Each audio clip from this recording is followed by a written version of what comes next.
Hi guys, I hope you're doing great. It's me, Layla. For those of you who don't know me yet, I'm an English teacher and a content creator. I share videos with you guys on Facebook and YouTube to spread knowledge, share innovative teaching ideas, and inspire novice teachers out there. And since I receive a lot of messages asking me how I learned English, how I acquired an accent, and how I reached a certain fluency, I've decided today to make a storytime video in which I answer all of your questions and share my experience with you guys. So without further ado, let's get started.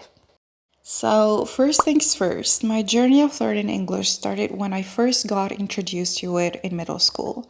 That's when I instantly fell in love with it, and I had this strange passion and curiosity that drove me towards learning it, to the point that what I was getting from school was not enough for me anymore. So, I decided to learn extra stuff at home, and that's the secret. Willing to go the extra mile. Having a certain passion towards something really helps you learn a lot about it. That's why the first thing I do now as a teacher is to make my students love English first.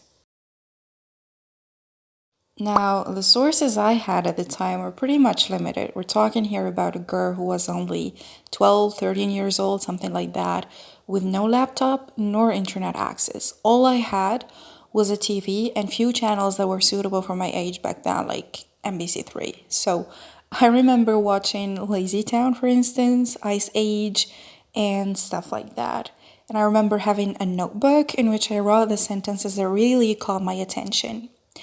Listen, a lot of people watch English movies or listen to podcasts in English, but they don't learn anything because they focus on the Arabic subtitles. Therefore, it is preferable to either watch movies with English subtitles or with no subtitles at all. And taking notes really helps memorizing words and sentences.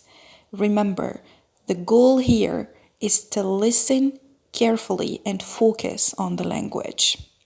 Now, this method was pretty much effective. I mean, listening, taking notes, and rehearsing. It's really important to repeat what you learn because a lot of people complain about understanding English but not having the ability to use it. That's because they don't practice. When you don't use it, you lose it. Anyways, I relied on this method pretty much throughout both middle and secondary schools. Then I chose English as a specialty at university. And that's when I got introduced to English literature. Like, we had to read novels like The Woman in White, Jane Eyre, Heart of Darkness, The Old Man and the Sea, and that was my favorite. Now, don't get me wrong, those novels didn't do much for me because the English used in them was not suitable for daily basis conversations. But they taught me how it's like to read books and how to be patient reading hundreds of pages in English. Then I started reading books of my choice that not only taught me new words and phrases, but offered me valuable information as well, like How to Make Friends and Influence People by Dale Carnegie, Act Like a Lady, Think Like a Man by Steve Harvey, A Thousand Splendid Suns by Khaled Hosseini. I started reading the books I wanted to read and not the books I had to read. And that made all the difference. So here's a tip. Choose your books carefully because they have the ability to turn you into a bibliophile or into a bibliophobe. Now, when I was a student at university, I met two teachers who really inspired me. The first one was Mr. Like, I don't know if it's okay to mention their names, but whatever. This teacher I'm talking about right now was the one who encouraged me to speak. He was like, listen, you're an excellent student, but you have to speak. And prior to this, I remember I was the kind of student who liked to listen more. Then I was like, okay, not anymore. I'm gonna have to start talking and participating more. And that's what happened. So I just want to point out to something here.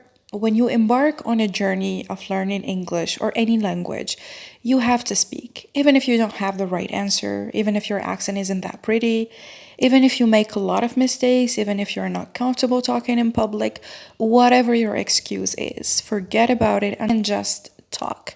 So Thank you, sir, and shout out to you if you ever see my video. All right, the second teacher was, okay, let's not mention names, shall we? All right, but he was my supervisor as well. So this teacher had a perfect American pronunciation, mashallah, and he used to encourage us to use dictionaries and improve our pronunciation. And he used to give us a funny look whenever we made a mistake. He was like, it's pronounced like that. And he was the one who sent me the American Oxford Dictionary, which was a game changer. I still have it on my phone and I still use it till today. So shout out to you, sir. Thank you. Big time. Still not done with you though. So this teacher, again, had this funny, enjoyable way of teaching. Like he used to throw jokes and stuff like that. He was an excellent teacher. And I think that his personality as a teacher really affected mine, again, as a teacher. Like today, I laugh with my students, I listen to them, I throw jokes and have fun with them as much as possible. And that's the role of a great teacher, I think. Like, great teachers have this ability to inspire you, not just give you loads of information. So, yeah, I'm forever grateful to my English teachers, especially these two. Thank you so much. Now, another thing that really improved my spelling and helped me acquire an accent was the English dictionary. So, listen, whenever in doubt, check your English dictionary.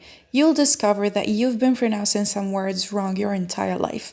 Like these words, for instance, this one. A lot of people pronounce it prayer, whereas it's prayer, prayer. And this one, a lot of people pronounce it iron, whereas it's iron, iron. And this one, a lot of people pronounce it foreign, whereas it's foreign, foreign. And since you asked me a lot about my accent, let's talk about that. Here's a tip. Search for the difference between American and British accents. Choose the one you're most comfortable with and try to improve it. Let's say, for instance, you want to learn American English. All you have to do is limit your sources to American ones only, which means American dictionary, American movies, American authors, American YouTube channels, and American educational pages on social media. That's all you need to do, and give yourself time. Be patient, because it's a whole process. Another thing that helped me improve my English and improve my spelling was journaling. So, writing your diaries in English or even your to-do list can be a real game changer. But in order to write, you have to read a lot, not necessarily books from cover to cover. You can always start small. Read posts on social media and repost them, quotes, paragraphs, essays, short stories, and try to memorize / summarize them. Believe me, this method is really effective. Now, let me wrap up this video with the golden rule. Practice makes perfect. Find a teacher or a partner or talk to yourself in the mirror. Record your voice, then listen and correct your mistakes. Whatever you do, never stop. Believe me, if you follow all of these tips, you'll surely get the hang of English. Remember, start small and don't let stupid excuses put you down or keep you from reaching your goal. That was all for today. If you found value in this video, please make sure to subscribe to my channel, like the video, and pass it on so I can create more. Stay safe and see you in the next one.